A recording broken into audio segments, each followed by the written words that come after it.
Oh, it's still a little dark in here. Oh, yeah, that's better. That's better. Whew. Sorry, I hit my head on the microphone. What do you want me to do? What's the craziest thing you were afraid of as a kid? You know, the thing that made you feel kind of like this?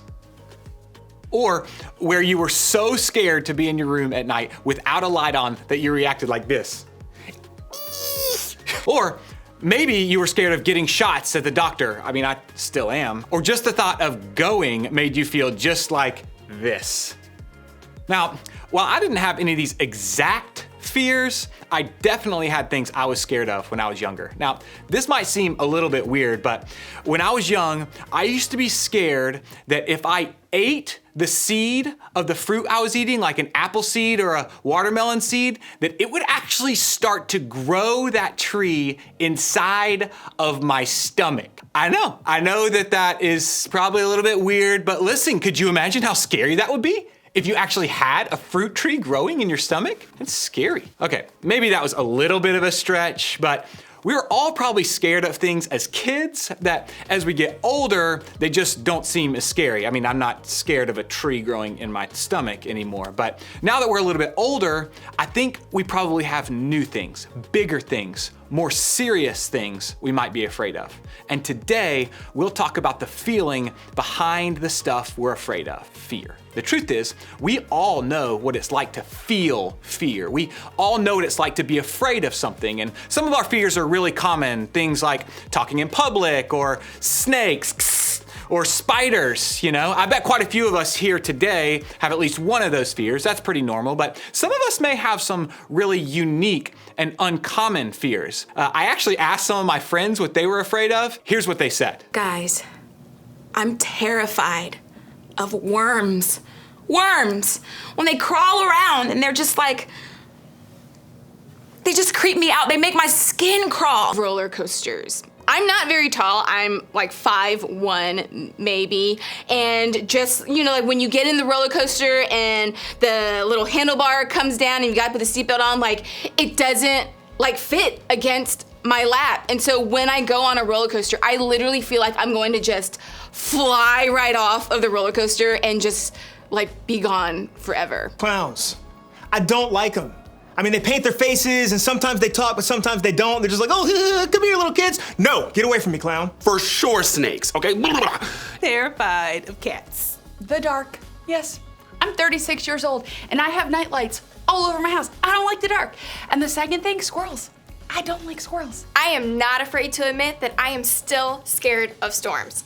When I hear that first thunder, you know I am running to take cover, and do not even get me started on lightning. Okay, those were some really interesting phobias. I had no idea that some people were scared of squirrels. I mean, the fluffy tail and all, but when I think about it, I could actually see it. I can imagine with those two giant front teeth and all, like staring at you. Yeah, I could see that, I understand that. But regardless of what we're scared of, we all have something in common. We all experience fear at some point in our lives. And for some of you, fear is a really big deal. The stuff you're afraid of, you think about it all the time. It may be the only thing that you think about. But for others of you, fear isn't really something you think about very often. Sure, you might be worried about things in your life, but the minute fear creeps in, you just push it aside. No matter how you manage fear, what's interesting is that our imagination seems to play a big part in experiencing fear. The stuff we're usually most afraid of is the stuff we imagine might happen to us. Or the stuff we imagine that will be said about us, that we fear that, or the stuff that we can't control, or we don't see coming, or we don't know how to handle it if it does come. The stuff we can only imagine. And when we let fear take over our minds and motivate our thoughts, it leads our imagination down a path of endless what ifs. Like, what if I never have the friends I want? Or what if my parents get divorced? Or what if I never get taller? Or what if my sister doesn't get better? Or what if my girlfriend or my boyfriend breaks up with me? What if God isn't actually real? Or what if I fail my class? That would be terrible, but it's math, so it's likely. Or what if we have to move? What if I get in trouble? What if somebody finds out? What's gonna happen then? What if I don't make the team? What if I never feel any different than the way that I feel right now? What if my acne never goes away? See what I mean? Fear takes us down a path of endless worry. It gets our imaginations going about the things that could be or might be or we hope never will be. It takes over our thinking. And when we're faced with our fears, like when we actually come face to face with those fears, most of us usually have one of three responses. When we're faced with fear, some of us fight against it. We act on it. We try to control the things that we can control to keep the things we fear from actually happening. Those of you who do this, you know how this feels. Maybe you yell at your dad to take care of himself because you're afraid he'll get sick. Or you try to force your sibling to avoid that party because you're worried about what might happen if she does go. Or you study way more than you need to. I know that's a minority of us, but you study way more than you need to for that test because you're afraid that you'll fail it if you don't. You focus on what you can control. You fight back against the fear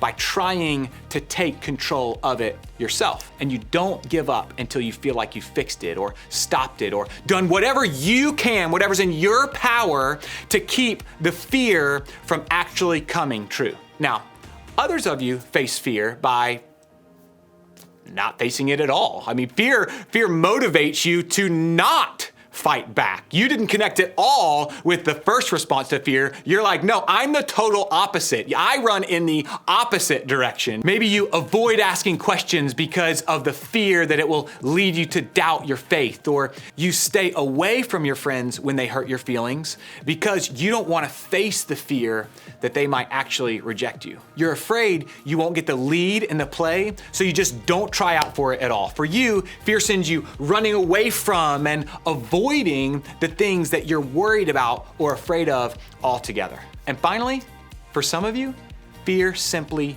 freezes you in your tracks. It paralyzes you. You get stuck when you're faced with the fear that something bad will happen or you'll be disappointed or that things won't turn out the way that you hoped. You can't get past it. You can't do anything but hide out and pull the covers back over your head and stay there until the fear hopefully passes. But here's the thing, y'all.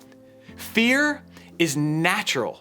It's real. We all experience it no matter what age we are. And I'm not here to tell you that you should never be afraid of anything because honestly, there's a lot of stuff to be afraid of. And fear can actually be good, okay? Fear in some cases can be helpful because it helps us avoid or be cautious around things that could hurt us. Like you should be afraid of the fire because it should burn you. There are some healthy fears, but the issue is when fear begins to take over, when it becomes the boss of our actions, our thoughts, and our life.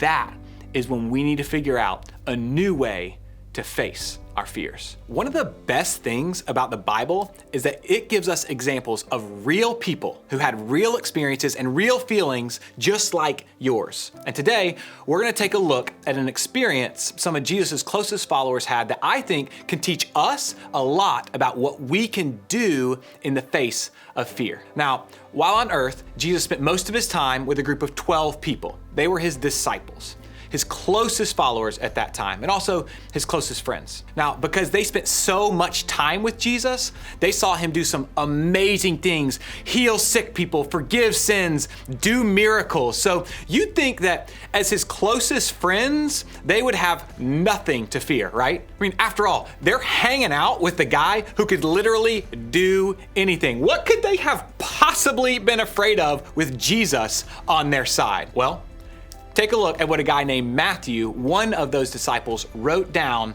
about the life and ministry of Jesus. Then he got into the boat and his disciples followed him.